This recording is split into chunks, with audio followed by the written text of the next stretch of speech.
Mari kita bersama-sama merenungkan satu tema yang menarik dengan tema Allah yang melupakan dosa. Ibrani 10 ayat 17. Demikianlah firman Tuhan. Dan aku tidak lagi mengingat dosa-dosa dan kesalahan mereka. Saya memaafkan, tetapi saya tidak akan melupakan. Saudara, kalimat ini sering kita dengar dari manusia. Tetapi Allah berkata sesuatu yang berbeda. Aku tidak lagi mengingat dosa-dosa dan kesalahan mereka. Ini adalah salah satu janji termanis dalam seluruh Alkitab. Tentu saja Allah tidak mengalami amnesia atau kehilangan ingatan. Ia adalah Allah yang Maha Tahu. Ketika Ia berkata tidak mengingat, ini adalah pilihan yang sengaja untuk tidak memperhitungkan dosa-dosa kita lagi. Ia memutuskan untuk bertindak seolah-olah dosa-dosa itu tidak pernah terjadi. Bayangkan saudara memiliki rekening di bank dengan hutang yang sangat besar. Lalu suatu hari pemilik bank berkata, "Saya sudah menghapus semua hutang saudara dari sistem. Tidak ada catatan lagi bahwa saudara pernah berhutang." Itulah yang Allah lakukan dengan dosa-dosa saudara melalui korban Kristus. Frasa dosa-dosa dan kesalahan. Ini mencakup semua jenis kegagalan moral kita.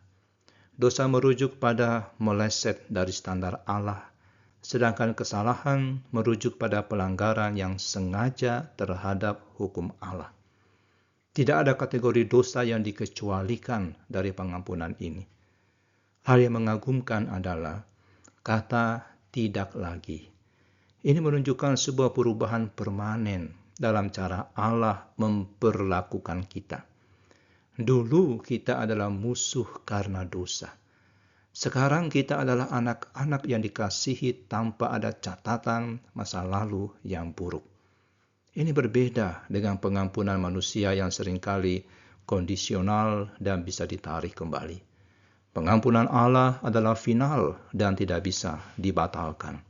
Sekali Ia memutuskan untuk tidak mengingat dosa kita, keputusan itu berlaku untuk selamanya. Saudaraku, bagi kita yang seringkali bergumul dengan rasa bersalah dari masa lalu, ini adalah berita yang membebaskan. Iblis seringkali menggunakan masa lalu kita untuk menuduh dan membuat kita merasa tidak layak. Tapi Allah berkata, "Aku tidak mengingat itu lagi." Jika Allah sudah melupakan, kenapa kita masih mengingat-ingat? Kebenaran ini juga harus mengubah cara kita memperlakukan orang lain yang sudah bertobat. Jika Allah tidak mengingat dosa mereka lagi, kita juga harus belajar melepaskan dan tidak terus mengingatkan mereka akan kesalahan masa lalu mereka. Mari kita berdoa. Allah yang penuh kasih, kami bersyukur atas janji-Mu yang luar biasa bahwa Engkau tidak lagi mengingat dosa-dosa kami. Ketika iblis menuduh atau ketika masa lalu menghantui kami, tolong ingatkan kami pada kebenaran ini. Ajari kami juga untuk mengampuni orang lain seperti Engkau mengampuni kami. Di dalam nama Tuhan Yesus kami berdoa. Amin.